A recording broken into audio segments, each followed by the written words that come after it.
So Paul George and his crew sat down with former NBA player Jim Jackson, and a few truths were revealed about the Damian Lillard situation. They talked about how other teams assess Lillard's true market value. Dame also learning the fact that there is no loyalty even among other stars. And they also touched on Giannis' true nature of getting rid of guys, as it reflected on how Jrue Holiday was shipped out of Milwaukee. Paul George right now is in a very similar situation as Damian Lillard, minus the Achilles injury. He's in his mid-30s. He's been very injury prone for at least the past 4 to 5 seasons. He's also a co-star on a team that's trying to capitalize off of Joel Embiid's very narrow window to win a championship. So if he suffers any kind of Achilles or ACL tear, this could be the end for him. But the real question is, will Joel Embiid be as cutthroat as Giannis? Well, Jim Jackson forced a real conversation to happen with Paul George and his crew. You guys check it out, and every once in a while, I'll check in. Because you can look at it two ways, right? You can look at it from, and I always go back to owners being smart now with this new CBA and the aprons involved, right? I keep dating back to this apron because when you see them shedding moves and shedding players around, it's because they're trying to not eat up these salaries. And you got a team that no longer, in my eyes, I think are contending when you lose someone like Dame. And so I'm not sure what's going to happen. We had conversations actually the other day in the gym of like, damn, do Giannis ask for a trade or like, what's the situation going on there? So in one way, it's like, all right, Dame, we're shedding this money. We're going to pay you your money, but then you get a chance to go and play somewhere and compete for a championship, right? We maybe think the window here is closed. You get healthy, you get a chance to go pick where you want to play. But then there's the side of, you know what I mean? We still believe in you here. We got Giannis. We got a culture. We lost Brook, but we got a young Brook and Miles Turner locked in. We can still win here. So like I'm trying to think of both ways. I always play devil advocate in situations. So even Paul George understands that Giannis still wants to be relevant, and he's been playing at an MVP level the past couple of seasons. Outside of the basketball court in the public eye, he puts on this very nice guy persona. But to get to his level, he does have a little bit of Mamba mentality, a little bit of Kobe aura to him as far as his competitiveness. But Jim Jackson right here throughout this conversation really brings out what the players are really saying behind closed doors. That's the beautiful thing about this player podcasting landscape. We kind of get the inside scoop on what's really going on. I always play devil advocate in situations. So when y'all first heard it, what y'all think? Immediate, first thought. And I'm going to ask you this question too. Do you think Giannis had anything to do with it? Well, I'm glad you brought that up because I believe bringing it. Now you notice the multiple laughs in the room because when the cameras are off, this is exactly what the players have been talking about. In Miles Turner, it was part of that deal. And then a report came out that Giannis was aware of the Miles Turner trade, which therefore would mean that he was aware that Dame was up out of here. So I think he did know. See, that is interesting. See, think about it, because here's the thing about when you're a Giannis, a LeBron, in that situation that kind of controls your franchise, a Steph. A non-answer is as bad as an answer. So if you like, the coach is like, if management comes to you and says, well, what do you think about coach, or we're going to do this, or we may fire him, and your star player is like, well, you know, you got to do what you got to do as an organization. So he's not saying he's not saying no, that you got to fire him, that you don't have to fire him, but he's not saying yes, I advocate for him. So so a lot of times, and I'm gonna get to your point about loyalty. A lot of times it's like a player being in a situation where, look, I didn't know, I didn't say anything, I'm upset, but did you really advocate to have this person stay? Or did you just kind of let the organization, when they asked you the question, do what they had to do? And you can't play that in between. Now, so far, Giannis in the public eye has been playing that in between as far as perception. Going on iShowSpeed's stream, making himself look unsure if he wants to stay in Milwaukee. But if you really look at the actions of the team, they're really in unison with Giannis. They gave up all their first round picks all the way to the end of the decade. I believe the first time they'll be able to cash in on one of those first round picks is in 2031. Also, when you factor in the way they stretched Damian Lillard's contract and added Miles Turner's, it equates to the same amount of money on their books. So they still have the same restrictions on the team as far as who they could put on Miles Turner and Giannis. So it begs the question, would they really made this move if they didn't believe this team should still be relevant? Ain't never been no loyalty in the league. So stop it. Never has been. Never will be. Because the bottom line is the bottom line in NBA and professional sports. Now, there are outliers. Look at what the Lakers did with Kobe. Back end of his career, they paid him. Okay? They paid him. Jeannie Buss took care of him. You always gonna have an outlier in there. Did you think it was a point where we know who Mr. Miami was, is D-Wade? What happened there? Great point. Great point by Jim. Jim is cooking right here, boy. That move the Lakers did make for Kobe was an outlier. Because at the end of the day, it hurt that franchise for years. And the way Pat Riley did Dwayne Wade by not giving him that max deal and letting him go to Chicago is the real way most NBA teams operate.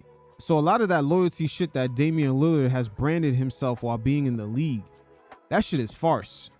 At the end of the day, with Damian Lillard, Giannis may have realized he's not the championship player he thought he was.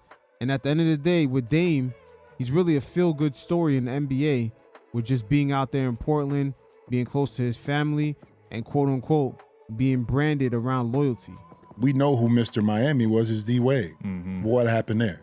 He had to leave to come back. Alonzo had to leave to come back. Okay? Time and time again, you're going to see this because I came into this league, bro, 4th pick in the league. It was a market value. You didn't have a rookie salary cap. Shaq was 1, then Lonzo was 2, then Christian Laettner was 3. Guess what? I was 4. Mavericks didn't want to pay me. Now, Jim Jackson is going to give you the real reality of the NBA and how it works. There are no Kobe Bryant loyalty deals. That is a rarity. Didn't want to pay me because their draft picks 2 years before didn't pan out. I mean, what they got to do with me? Right. So I got the longest holdout ever in the league. Only played 28 games my rookie year. It took all my rookie year, but I wasn't going to give in. I said, because if you don't want to pay me, just trade me, or I'm going back to school. So I learned the business of basketball early. I got criticized for it. I got ostracized for it. Like, who's this rookie coming in here demanding? I said, I ain't demanding nothing. I said, my window of earning money is this. And I'm the 4th pick. I damn sure ain't taking what the 8th pick got, which they wanted to offer me. So I said, if you don't want to pay me, I'm not coming. That's kind of crazy. They wanted him to take what the 8th pick was getting paid. At the end of the day, LeBron James, his real GOATness is the player empowerment as far as the business acumen that he has sprinkled on to the rest of the players in the NBA. He sort of awakened their eyes to the reality of the business. That is greater than anything any other player could have ever done on the court. And ironically, with Jim Jackson speaking right here about him holding out his rookie year, that very agent that told him to hold out is Mark Termini, the very same agent that LeBron James and Rich Paul's Clutch Sports is basically modeled off of. Mark Termini is basically the blueprint of how Clutch Sports operate. All the loopholes of getting guys paid like Ben Simmons when he had that back and forth with the 76ers but still got his money. LeBron James returning to Cleveland and taking those 1-year deals, where at the very end of all those 1-year deals, he basically made up for all the money that he lost for not taking max contracts earlier. The whole aura that Clutch Sports has today of their clients are going to get every single dime that's coming their way is really from Mark Termini. It's the same person that schooled Jim Jackson on the business side of the game. So I said, if you don't want to pay me, I'm not coming. So that taught me the business of basketball early on. And I've seen it through organizations that I played at and played with where they'll tell you one thing, okay? They'll tell you and say one thing, but at the end of the day, it's the bottom line. And organization got to do what they got to do. The one time, I would say this when I was in Miami, right? Pat Riley is the man. I was a free agent and went there and played. The next year I was a free agent. And he said, he called me, I was living in Dallas. He called me and said, Jimmy, we got to make a move. I think you should be starting, but I got these 2 rookies we just drafted. I got to see if they can play. Well, one of them was D-Wade. Duh. You know what I'm saying? But he called me and told me. Yeah, there was a relationship. You see what I'm saying? He said, Jimmy, if you don't find a spot you want to go, you always can come back to Miami and play. But I want you to be able to do it, but I got to play these guys. So it's always outliers. But and as far as Dame, think about it. If I'm Dame, I'm like, where can I go? That really, can I do a 2 with a 1 year the second year is an option year, rehab, close. I'd love to see him in Minnesota, actually. But I don't know if he still want to be that far away from home rehabbing. But I think Dame would be fine, but he's going to be on the back end. But he got to understand, too, when he comes back, he got a different role to play, too, wherever he goes.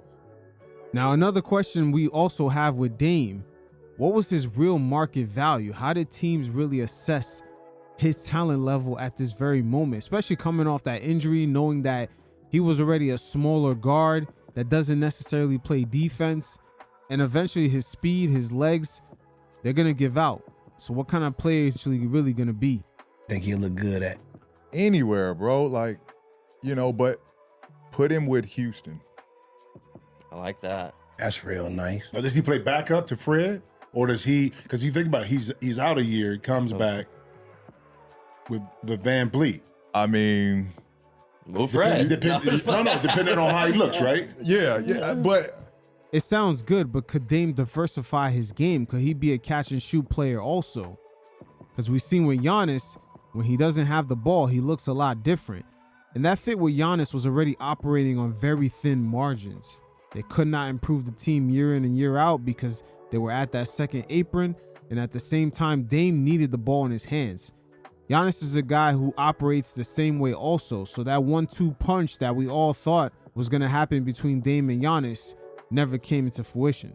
I think that's true. a conversation, but you put him on that team where there is a KD. Right. There is, I think, there's defense around him. There's length around him.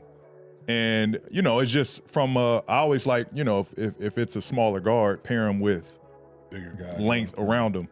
So him being on that team, you got a passing big in Sengun. You got KD, a lethal shooter. You got the Thompson twin as one of the best defenders in the game. Yep. Jabari Smith, length, spreads the floor like that. And there's enough youth around him that he doesn't have to carry load like that. You got Fred that can come off the bench, or you can play him in tandem, however you want to do that. But I like him in Houston. I think that's a great fit for him in Houston. So how do you, it is interesting too, because he's a little bit older now, coming off Achilles. We know based on KD that you can come back and really be effective, especially because KD didn't rely on athleticism to kind of, and Dame doesn't either. He can just shoot it.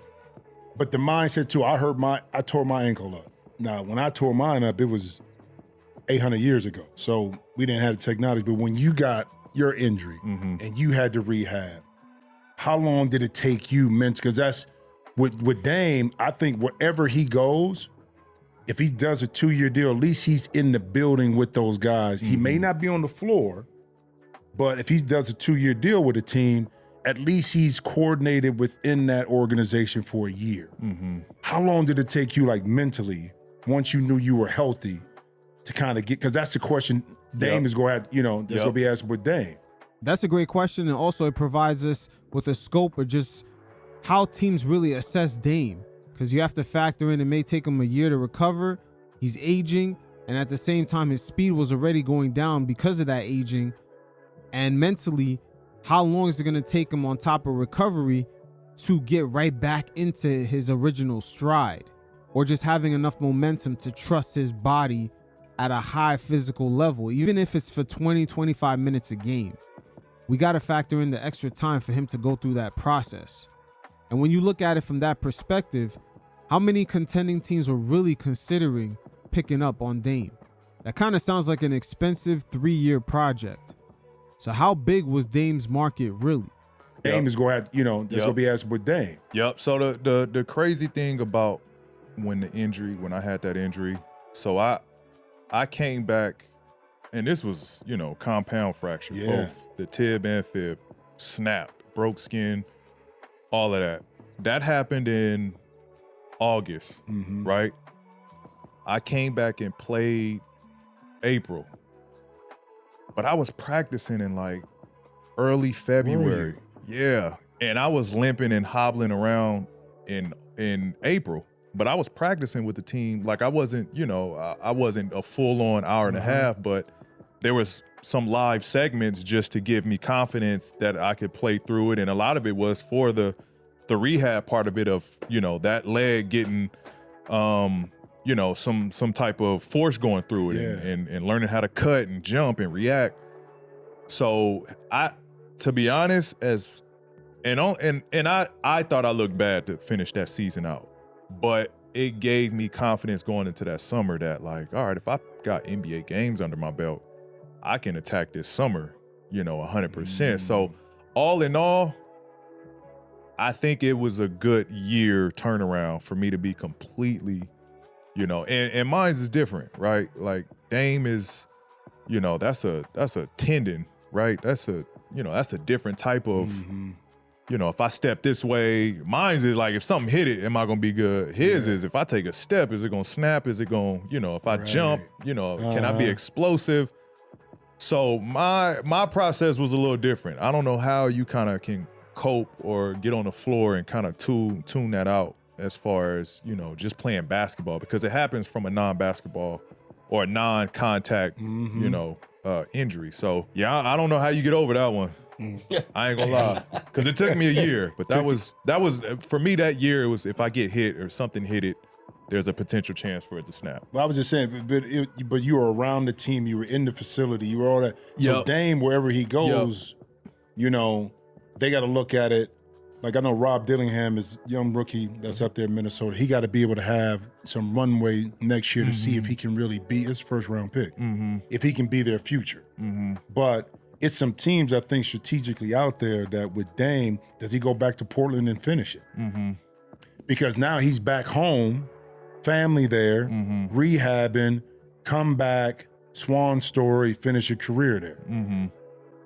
I know it affects Scoot Henderson, but I think it's some avenues for Dame. And think about it, he getting it now. It's an offset with his contract. He get his money over 5 years, but whatever kind of deal he signed, it ain't like he getting 22 plus the new deal. Right. Yeah. It's an offset of salaries within that. I was gonna ask that. Yeah, too. it's just like coaches. Yeah. It's an offset. Gotcha. So if he get 10 from the new team, then the Bucks only own 12, not the whole 22. Right. 22.5. You see what I'm saying? Yeah, that's why it makes a ton of flexibility there.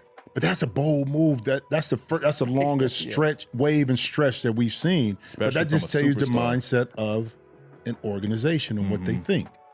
Okay? Seriously. Or whoever is pressuring them to be relevant, aka Giannis. Think about everything they just spoke about. The preparation, the rehabbing, the mentally preparing to get back to perform at a high level just for the regular season. But Giannis, in his world, the way he's been performing, his mindset is NBA Finals. Dame, after this injury, is nowhere near that. And after peeling back the layers, you could kind of see why Giannis, at the end of the day, said, hey, Dame, we're going to give you your money, but you got to figure this out somewhere else. Again, the real Giannis is the player that kind of acted out in the playoffs last year after the game where he grabbed Matherin's head and he had that back and forth with Tyrese Halliburton's father. That's the real Giannis. The nice guy persona, the little international, oh, I'm not sure, oh, I'm in a new country, the little nice guy act that he puts on, that's just PR. Because they thought it was good. How many people, come on, when you said Dame going to Milwaukee, first thoughts was what? I was loving that. Oh. I was loving it because he was going to play with Giannis. I was loving it. But I didn't see, P, and you were there. Because I always thought he needed help. But I didn't see any real coordination between them in a two-man game. Offside, pin downs between the two, movement. It was either Giannis had it or Dame had it. Facts.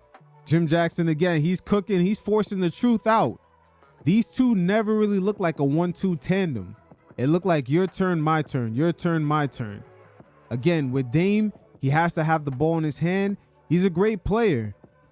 But for most of his career, he's actually been a one-way guy. Doesn't necessarily play defense, not a really catch and shoot guy, and is also not a player that necessarily does something great outside of scoring. It's not like he's getting a ton of assists for his teammates like Tyrese Halliburton. For most of his career, he's been out there in Portland where he's had the green light to shoot an unlimited amount of shots, and he's played in the same your turn, my turn basketball with CJ McCollum. And how do you really exploit that and utilize that if you don't use them the right way to really force the defense in these precarious situations where you got to guard both of them at the same time? And I think that was a big flaw in why a lot of the success with Milwaukee was fleeting, because I don't think those two really offensively. And even with Dame being healthy, they were already operating in very thin margins in order to get to the finals or even possibly win a championship. Very thin margins. With him injured, it makes sense why they just said, hey, fuck it. This shit's done. Leading, because I don't think those two really offensively. I'm a Drew Holiday loyalist, so Oh, I bro, I thought it love was. Drew, I man. thought it was. They wanted offense. What It you was think, weird. You think Giannis wanted something to do with that? Once again, Jim Jackson is cooking. What is he alluding right here? There's only one factor that remains constant, is Giannis. Drew was his wingman. They won a championship together. Then they had a couple playoff series where they needed shot making, and after yet another elimination, Drew Holiday got shipped out. And as we could see, he was still an effective player because he went on to play for the Celtics and they won a championship. So who's the one constant that still remains in the picture? I'm a Drew Holiday loyalist, so Oh, I bro, I thought it love was. Drew, I man. thought it was. They wanted offense. What It you was think, weird. You think Giannis wanted something to do with I don't think so. You notice the awkward laughs? Let's listen to that again because we're getting a sneak peek to what the players in their circles really talk about behind the scenes. And the narrative is growing louder and louder. That Giannis, he will snake you if he has to. I'm a Drew Holiday loyalist, so Oh, I bro, I thought it love was. Drew, I man. thought it was. They wanted offense. What It you was think, weird. You think Giannis wanted something to do with that? I don't think so. I don't think so. After I you don't just think so, win it. man. After Yeah, you that's just what win it. But Giannis, he said he was upset. Yeah. He knew about it. He wanted Dame. Hey, I'm just saying. Well, man, you Notice again, notice the laughs. Notice the laughs. They don't want to say it on camera. This is where this player podcast landscape gets tricky. Guys don't want to reveal too much. They just want to give the audience just enough. But from time to time, you can see the real sentiments from behind the scenes leak out. can still be upset, and He like you wanted said, Dame. it depends on that conversation. If he knew, maybe he did go to bat for Drew. But at the end of the day, it's not his call. I mean, as much as you want to say Giannis runs the organization, those owners are going to do what they want to do. They might come ask you for your opinion, but that doesn't mean they're going to roll with you. Like, no, Well, I want. it depends. It depends, bro. It Yeah, really they gonna does. say yes to Now, that. and Especially in again, a small market in a small like that. market Yeah, because 'cause- you're not going to get free agents. And I'm Yeah. not saying that Giannis did it. I'm not saying that, but I think in that playoff series when they lost and they couldn't find offense, that was a big reason why Drew ended up being traded. But you go into your star player, whether you want to make the decision or not, and he gonna have the voice and opinion one way or another. Get on your what he much. wants. And Giannis has had the voice and opinions out there in Milwaukee for a good minute. Keep in mind, when they traded for Dame, the previous owner was trying to sell, and the narrative was Giannis was not going to sign the extension. And when it comes to owners trying to sell franchises, your superstar has a nice piece of chunk change as to why the team is worth a certain price. So to please Giannis, they traded for Dame, and then we saw the owner instantly sell. Instantly sell. Keep that in mind. Because they traded multiple first-round picks for Drew. They traded 3 of them. So just getting rid of Drew for Dame and giving away more picks, we see why the Bucks don't really have any draft capital until 2031. For the most part, they have been in unison with Giannis, and he is not going anywhere. He is their cash cow. Make no mistake about that. But hey, it is what it is. We're getting more of the reality of the business side of the game. With the influx of money coming into the league with their brand new TV deal, not only the pressure is on for teams to be successful and get to a championship level, the pressure is also on for them to be successful financially, to have a lucrative enough team to bring fans in, to spend the dollars, to keep the net worth of these teams at the same price point. The new owners, the same group that own the Cleveland Browns, they bought the Bucks for $4 billion. And there is expectation to not only keep up the valuation, but to supersede it. And that definitely starts with having a superstar in Giannis. You guys definitely hit up the link in the description below. We got more NBA stories. Check out the playlist. We got some nice game films on different dynamics that are happening on the court. It's also a combination of those NBA stories. And until next time, you fellas stay safe. Peace.